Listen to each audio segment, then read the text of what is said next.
but the big population of Haitians were coming to Boston in the 90s because of invasion and occupation of the island, especially like 1915 on Haiti and 1916 in Dominican Republic. And that invasion and occupation lasted about 20 plus years, and also in the 90s. There's a big Haitian population in Boston, and yeah, That's okay. yeah, they're to show that that they are here to stay, that their presence is in Boston and they have a voice. The parade is to kind of show that in Boston, is to celebrate that, and to also celebrate this idea of blackness, to also remind other communities that, hey, 1804 did happen. A revolutionary idea still exists, and it started from them, and let's continue to kind of build together and still continue to fight.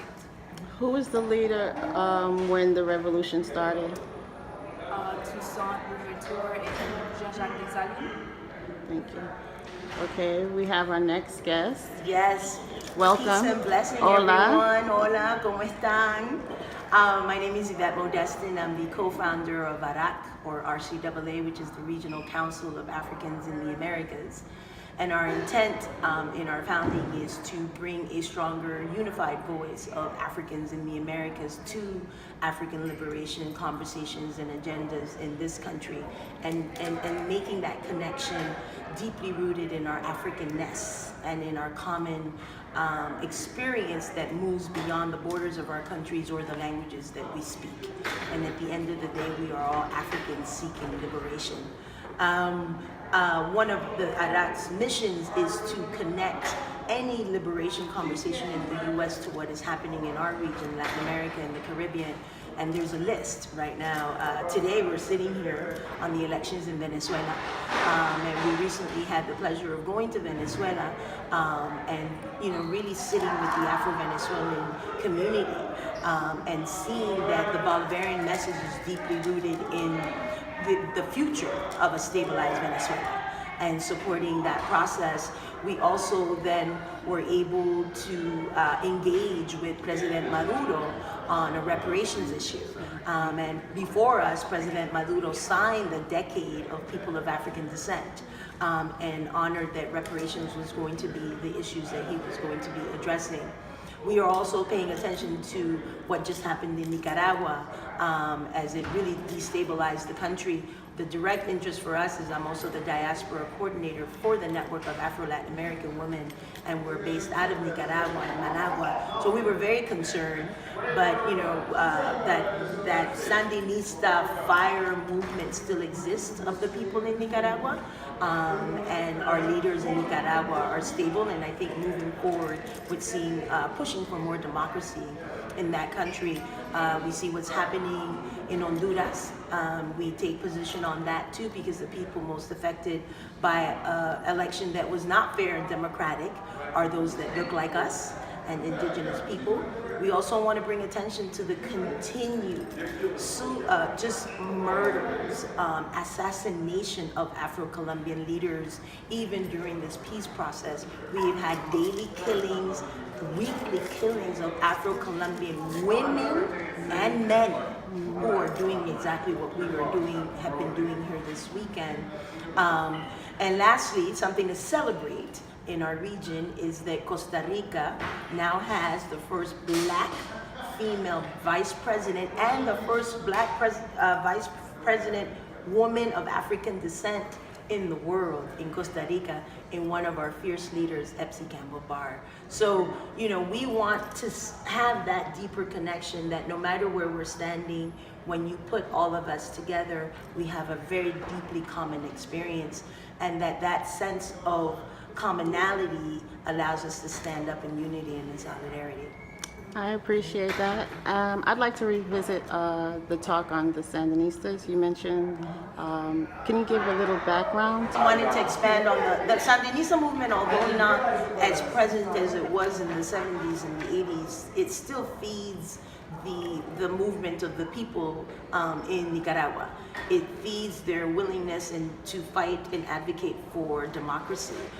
So although we're not seeing the scenes that we saw, at least for me growing up in Panama, the scenes that we saw then, I think Nicaragua is a more stabilized place. I think the recent uproar speaks to the people coming out stronger and speaking in the way that they do as Sandinista and as free Nicaraguans. So I think it's something that we need to pay attention to.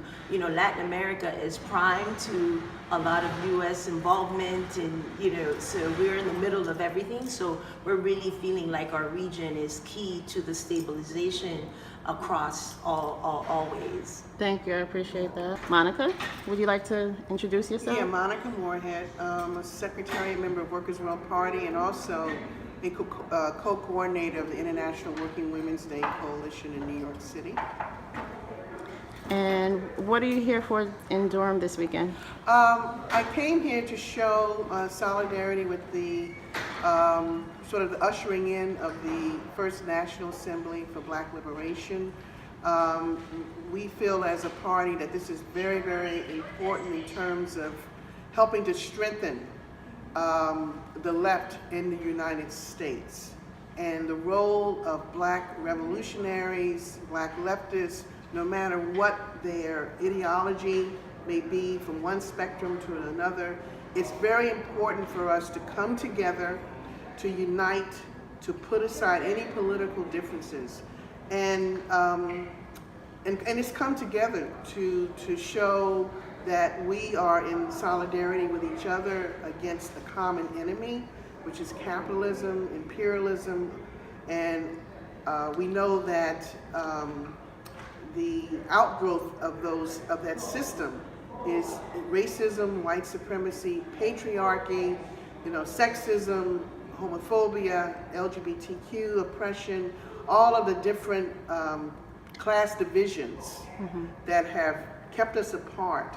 And if we want our class, which is a global class, all over the world, if we hope to be in the forefront, because we are in the belly of the beast, to be in the forefront of showing a united front, then having this type of assembly is a really big step forward in terms of making that happen, in terms of hoping to become central to other groups and organizations that are like-minded, but because of historical differences and there's always sectarianism, which really it's detrimental to our movement.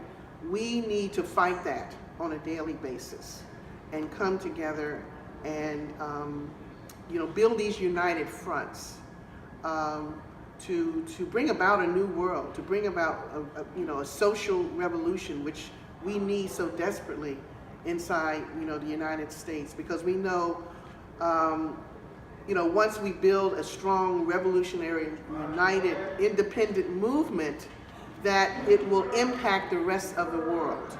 Because the world is waiting to see what we're going to do in terms of bringing about anti-imperialist, anti-capitalist struggle right here.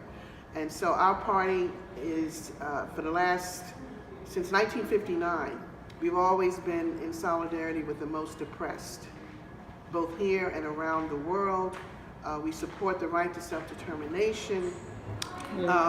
We support, anti-imperialist struggles, and we continue to do so until we do have a new world. Now, speaking of that puts people's needs before corporate greed. Speaking of anti-imperialism, you raised some resolutions. Would you like to speak on those? Well, the resolution. Two resolutions that I raised was solidarity with the Palestinian people, who, as we all know, for the last 5 to 6 weeks have been demonstrating, have been marching, to Jerusalem in terms of showing their right to return to their homeland, especially in light of Trump calling for East Jerusalem to be the capital of Israel, which we know that is, we knew that was going to cause a tremendous rebellion of the people, especially in Gaza. And so we had a resolution denouncing, the slaughter of Palestinian people, including, children who had just been shot down, unarmed children by snipers.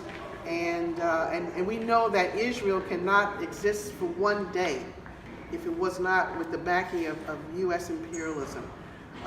The U.S. government hands over $10 to $15 million a day of our tax dollars to prop up this Zionist racist regime since 1948.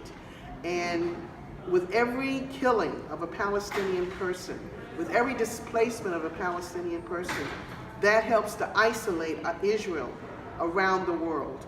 And so, so we felt it would be important to go on record to show solidarity with the Palestinian people, including Palestinian children, including fierce Palestinian teenagers who are in prison, like Ahad Tamimi, who has been an inspiration for the women's movement here and around the world, and all Palestinian political prisoners. And so we say down with this white settler regime, which is very much reminiscent of the apartheid South African regime, that back in the 90s, political apartheid was defeated, but not apartheid as an economic system. And that's one resolution, and then the other resolution that we raised today was solidarity with the national prison strike that is to take place in August, Black August, August 21st through September 7th.